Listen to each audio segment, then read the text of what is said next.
नमस्कार दर्शकों, YouTube के मेरे चैनल में आप सबका स्वागत है। आज मैं वीडियो लेकर आई हूँ वृश्चिक लगन व वृश्चिक राशि के लिए देवगुरु बृहस्पति का राशि परिवर्तन। देवगुरु बृहस्पति 1 मई 2024 से वृषभ राशि में राशि परिवर्तन करने जा रहे हैं। तो गुरु का वृषभ राशि में गोचर वृश्चिक लगन व वृश्चिक राशि के लिए कैसा रहेगा, आज हम इस वीडियो में इसी बात का विचार करेंगे।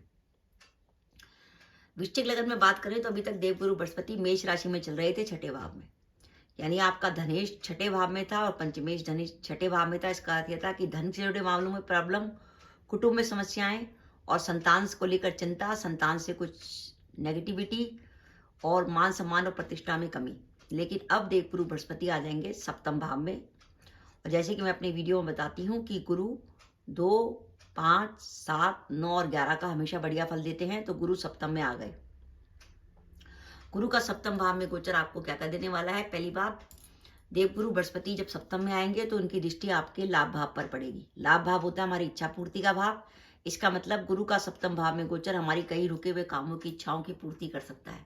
रुके हुए काम की इच्छा पूर्ति का अर्थ है कि कैरियर से जुड़े, हम लंबे समय से कैरियर में कुछ बदलाव करना चाहते थे, किसी जॉब की तलाश में थे, तो अब हमें वो जॉब मिल सकती है। 1 मई 2024 के बाद वर्तमान जॉब में हमारी प्रमोशन भी हो सकती है।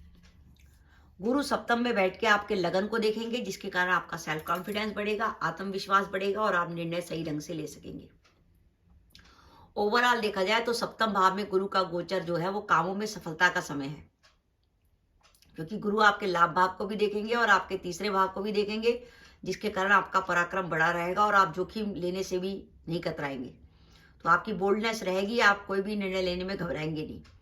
तो गुरु आपके आत्मविश्वास में वृद्धि करेंगे, क्योंकि गुरु की दृष्टि लाभ भाव पर होगी और लाभ भाव से हम धन का विचार करते हैं, आने वाली रेगुलर इनकम का भी विचार करते हैं।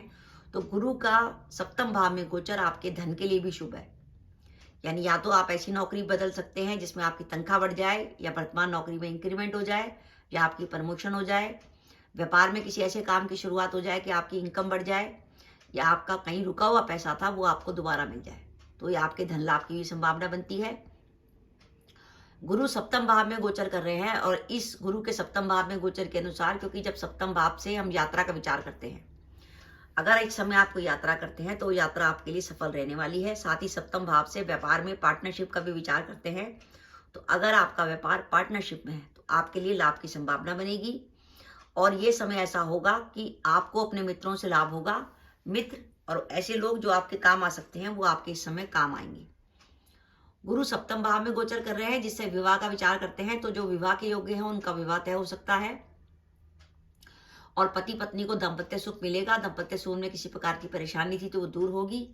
और ये समय है सोशल कनेक्टिविटी का। आपका समाज में संपर्क बढ़ेगा, समाज में मान सम्मान प्रतिष्ठा में वृद्धि होगी और लोग आपकी बात को महत्व देंगे।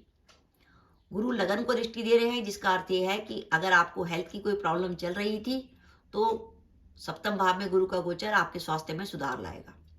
अब ये तो मैंने आपको तब स्थिति बताई है कि जब आपका वृश्चिक लगन और वृश्चिक राशि है और सप्तम भाव में कोई ग्रह नहीं बैठा। मान लीजिए आपके सप्तम भाव में ग्रह बैठा है और उनमें से 5 ग्रह ये हैं। अगर आपके सप्तम भाव में सूर्य, बुध, गुरु, शुक्र या शनि बैठे हुए हैं, तो मान के चलिए कि गुरु का एक गोचर आपको और बढ़िया रिजल्ट देने वाला है, तब आप उसका रिजल्ट दुगना हो जाएगा। यानी गुरु, अगर आपके सप्तम भाव में सूर्य बैठा हुआ है, सप्तम भाव में सूर्य बैठा हुआ है, तो वृश्चिक लगन में सूर्य दशमेश बनता है। दशमेश सूर्य पर जब गुरु का गोचर होगा तो आपके कैरियर के लिए बहुत अच्छा संकेत है। और आप कैरियर में जिस रिजल्ट की उम्मीद कर रहे थे कि आप प्रमोशन चाहते थे, गवर्नमेंट जॉब की कोशिश कर रहे थे, प्रतियोगिता परीक्षा की तैयारी कर रहे थे, वो सब में मिलने की संभावना बनेगी। अगर आपके सप्तम भाव में बुध बैठा है, उसके ऊपर गुरु का गोचर होगा, तो ऐसी स्थिति में आपको संपत्ति से जुड़े मामलों में लाभ होगा। और अगर आपकी कुंडली में सप्तम भाव में गुरु ही बैठा हुआ है और उस पर गुरु का गोचर होता है, तो आपके आत्मविश्वास में तो वृद्धि होगी और आप लंबे समय से अगर संतान प्लान करना चाहते हैं, संतान प्लान कर सकते हैं। आपके घर में मांगलिक कार्य होगा। और अगर आपके सप्तम भाव में सप्तमें शुक्र स्वराशि का है, उस पर गुरु का गोचर हो रहा है, तो वो धन के लिए भी अच्छा है और आपका विवाह का संबंध तय होने के लिए भी अच्छा है। और अगर आपके सप्तम भाव में वृषभ राशि का शनि है, तो ऐसी स्थिति में आपको कैरियर में नए अवसर मिल सकते हैं। लंबे समय से आपके कैरियर में जो रुकावट आ रही थी वो दूर होगी और आप कैरियर से जुड़ा कोई भी महत्वपूर्ण निर्णय ले सकते हैं। शनि के ऊपर गुरु का गोचर आपको ये बता देगा कि अब आपको कैरियर से जुड़ा क्या डिसीजन लेना है। ये तो मैंने ग्रह बताए, सूर्य बुध गुरु, शुक्र शनि, उन पर अगर गुरु का गोचर होता है वो आपके लिए शुभ है। अगर यहाँ पे चंद्रमा भी बैठा है और चंद्रमा पूर्ण बली है, यानी चंद्रमा के आसपास सूर्य नहीं है, जैसे यहाँ पे चंद्रमा बैठा है उच्च का, सूर्य यहाँ नहीं है, यहाँ नहीं है, यहाँ नहीं है, यहाँ नहीं है, तो ऐसी स्थिति में वो चंद्रमा बली होगा। वो चंद्रमा आपके कैरियर में परिवर्तन देगा और आपको नई प्रकार की अपॉर्चुनिटी देगा, और आप अपने कैरियर, अपनी नौकरी का स्थान भी बदल सकते हैं, जॉब बदल सकते हैं, और अपने काम करने की जगह भी बदल सकते हैं। अब बात ये आती है, अगर आपके सप्तम भाव में मंगल, राहु या केतु बैठे हैं तो उसका रिजल्ट क्या होगा।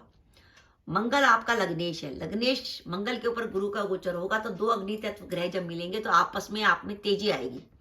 आप हर काम जल्दी से करने की कोशिश करेंगे, निर्णय लेने में जल्दी करेंगे, आपको गुस्सा जल्दी आएगा, आप किसी बात से चिढ़ जल्दी जाएंगे। तो अपने गुस्से पे कंट्रोल रखिएगा अगर आपकी कुंडली में सप्तम भाव में मंगल बैठा है, क्योंकि कुंडली में अगर सप्तम भाव में मंगल बैठा है तो इसका मतलब आपकी कुंडली में बहुत अच्छा राजयोग है, क्योंकि लग्नेश लगन को देख रहा है। लग्नेश लगन को देखने का अर्थ है कि आप एक ऐसे जातक हैं जो फ्यूचर में कुछ ना कुछ बहुत बढ़िया करेंगे।